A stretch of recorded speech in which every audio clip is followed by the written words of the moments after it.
Welcome back sa ating channel.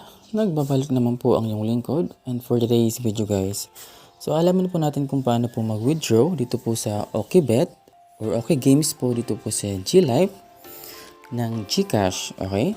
So sa mga nahihirapan po dyan mag-withdraw, so ganito lang po ang gagawin natin. So i-click nyo po muna yung games kung nasa GLive na po kayo. Click nyo po itong games, ayan.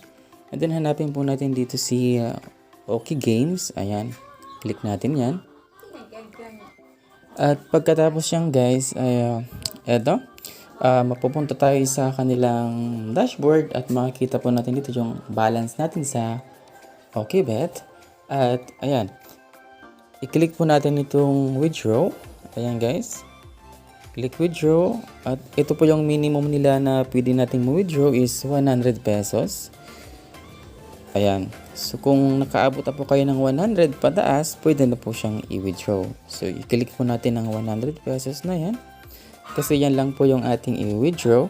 And then, click confirm lang po yan. Ayan. So, ito na siya guys. Transaction success na siya. Ibig sabihin yan, papasok na yan doon sa ating GCash wallet. At i-close na natin yan.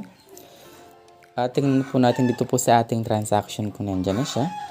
So, for now, yung na-record pa lang dito is yung, ayan guys, yung sa withdraw tayo. So, processing na siya guys. Ito yung kanyang order number, yung time kung kailan, at saka yung amount, which is 100 pesos. 100 pesos po yan.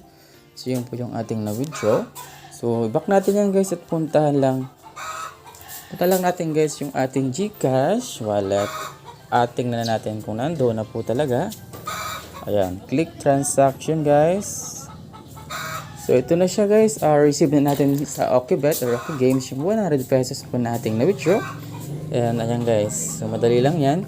So kung natulungan po kayo sa tutorial na ito, ay please, ayan guys, subscribe to my channel and also hit the notification bell button para ma-update po tayo sa mga next pa nating tutorials. And thank you po.